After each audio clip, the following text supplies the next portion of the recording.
ಬೆಂಗಳೂರಿನಲ್ಲಿ ಅಲ್ಲೊಂದು ಇಲ್ಲೊಂದು ಹಂಗೋ ಹಿಂಗೋ ಹೋಟೆಲ್ಗಳನ್ನು ನಡೆಸ್ಕೊಂಡು ಹೋಗ್ತಾ ಇದ್ರು. ಈಗ ಆ ಹೋಟೆಲ್ಗಳಿಗೂ ಕೂಡ ಗ್ಯಾಸ್ ಸಿಲಿಂಡರ್ನ ಬಿಸಿ ತಡ್ತಾ ಇದೆ. ಸಿಲಿಂಡರ್ ಅಭಾವ, ಹೋಟೆಲ್ಗಳ ಮೆನು ಕಡಿತ. No meals, no Chinese, no north curries. Priyadarshini grand ಹೋಟೆಲ್ನಲ್ಲಿ ಅರ್ಧಕ್ಕರ್ಧ ಹೆಚ್ಚು ಐಟಮ್ಗಳನ್ನು ಕಟ್ ಮಾಡಿಬಿಟ್ಟಿದ್ದಾರೆ.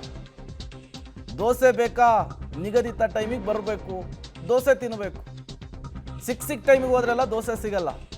ಸೌತ್ ಮಿಲ್ಸು, ನಾರ್ತ್ ಮಿಲ್ಸ್ಗೂ ಕೂಡ ಬ್ರೇಕ್ ಹಾಕ್ತಾ ಇದ್ದಾರೆ. ಕಾರಣ ಗ್ಯಾಸ್ ಸಿಲಿಂಡರ್ನ ಅಭಾವ. ವೆಂಕಟೇಶ್ ಅವರು ಇದ್ದಾರೆ, ಮ್ಯಾನೇಜರ್ ಕೂಡ ಹೌದು. ಅವ್ರನ್ನ ನಾನು ಮಾತನಾಡಿಸ್ತೇನೆ. ಸರ್, ಈಗ ಸಮಸ್ಯೆ ಹೇಗಿದೆ, ಹೇಗೆ ಬ್ಯಾಲೆನ್ಸ್ ಅನ್ನ ಮಾಡ್ತಾ ಇದ್ರಿ, ಹೇಗೆ?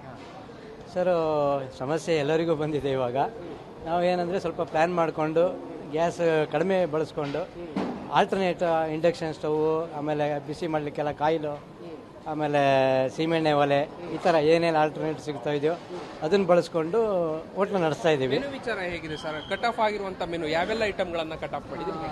ಮೆನುನಲ್ಲಿ ತುಂಬ ಐಟಮ್ ಕಟ್ ಮಾಡಿದ್ದೀವಿ. ಬೆಳಿಗ್ಗೆ ಇಡ್ಲಿ ವಡೆ ಇದೆಲ್ಲ ಕೊಡ್ತಾ ಇದ್ದೀವಿ. ಆಮೇಲೆ ದೋಸೆ ಐಟಮು ಟೈಮಿಂಗ್ಸ್ ಮಾಡ್ಕೊಂಡು ಕೊಡ್ತಾ ಇದ್ದೀವಿ. ಊಟ ಮತ್ತು ಪೂರಿ ಸ್ಟಾಪೇ ಮಾಡಿದ್ದೀವಿ. ಚೈನೀಸಲ್ಲಿ ಕೆಲವು ಐಟಮ್ ಸ್ಟಾಪ್ ಮಾಡಿದ್ದೀವಿ. ನಾರ್ತ್ ಇಂಡಿಯನ್ ಕರಿನೂ ಅಷ್ಟೇ ಲಿಮಿಟೆಡ್ ಐಟಮ್ ಇಟ್ಕೊಂಡಿದ್ದೀವಿ.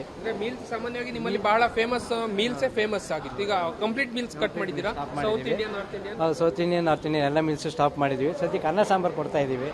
ಸೊ ಮೀಲ್ಸ್ ಆಲ್ಟರ್ನೇಟ್ ಆಗಿ ಅನ್ನ ಸಾಂಬಾರು ಕೊಡ್ತಾ ಇದ್ದೀವಿ. ಗ್ರಾಹಕರು ಏನು ಹೇಳ್ತಾರೆ ಸರ್? ಬರುವಂಥವ್ರು ಸಾಮಾನ್ಯವಾಗಿ ಏನು ಇಷ್ಟ ಅದನ್ನು ತಿನ್ನುವಂಥದಕ್ಕೆ ಬರ್ತಾರೆ. ಗ್ರಾಹಕರು ಏನು ಹೇಳ್ತಾ ಇದ್ದಾರೆ ಅಂತ? ಸರ್, ಗ್ರಾಹಕರು ಅಡ್ಜಸ್ಟ್ ಆಗಿದ್ದಾರೆ. ಅವರಿಗೂ ಪರಿಸ್ಥಿತಿ ಗೊತ್ತಾಗಿದೆ. ನಾವು ಆಚೆ ಕಡೆ ಬೋರ್ಡು ಹಾಕಿದ್ದೀವಿ, ನೀವು ನೋಡಿರ್ತೀರ.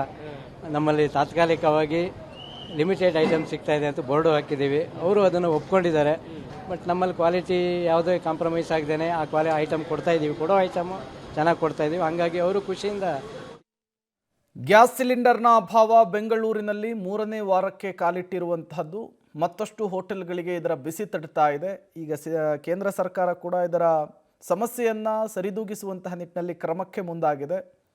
ಇದರಿಂದ ಹೋಟೆಲ್ ಉದ್ಯಮ ಸುಧಾರಿಸಿಕೊಳ್ಳುತ್ತಾ ಅನ್ನೋದನ್ನು ಕಾದು ನೋಡಬೇಕಿದೆ.